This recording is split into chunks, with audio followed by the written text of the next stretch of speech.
જિલ્લામાં આવેલા એકતાનગરમાં સાયક્લોથોનનું આયોજન કરવામાં આવ્યું। સ્ટેચ્યુ ઓફ યુનિટીની નજીક ધ યુનિટી ટ્રેલ નામની 2 દિવસીય રાષ્ટ્રીય સ્તરની સાયકલિંગ સ્પર્ધા ભવ્ય રીતે યોજાઈ। આ સ્પર્ધામાં દેશના 21 રાજ્યોમાંથી 160 કરતાં વધુ સાયકલિસ્ટોએ ભાગ લઈ રહ્યા છે, જેમાં 121 પુરુષ 39 મહિલા સાયકલિસ્ટોનો સમાવેશ થાય છે।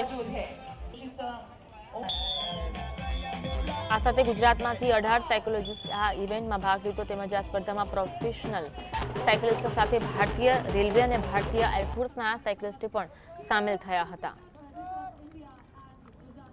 देश के अलग अलग राज्य, प्रदेश और प्रांत से 114 मेल साइकिलिस्ट और 36 फीमेल साइकिलिस्ट पार्टिसिपेट कर रही हैं।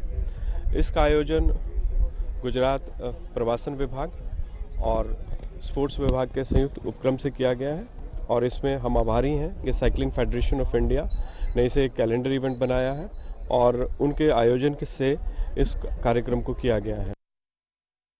आज नर्मदा जिल्लाना एकतानगर खाते स्थित स्टेच्यू ऑफ यूनिटी आ जग्या पर एक नेशनल लेवलनी साइक्लोथोन द यूनिटी ट्रेलનું આયોજન કરવામાં આવ્યું છે, જ્યાં ગુજરાત નહીં પરંતુ ભારતભરના જે સાયકલિસ્ટો છે એમને આ કાર્યક્રમમાં આવી અને એમણે આ યુનિટી ટ્રેલમાં ભાગ લીધો છે।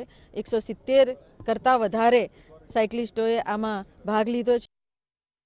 હવે આજે સાયકલિંગના એક મેજર ઇવેન્ટથી આ એક મહિનાની સેલિબ્રેશન્સના સમાપન થાય છે, પણ એ સમાપન નથી। એના સાથે અત્યારે ટુરિસ્ટ ફ્લો તો પુષ્કળ પ્રમાણમાં ચાલુ છે જ અને છેક માર્ચ સુધી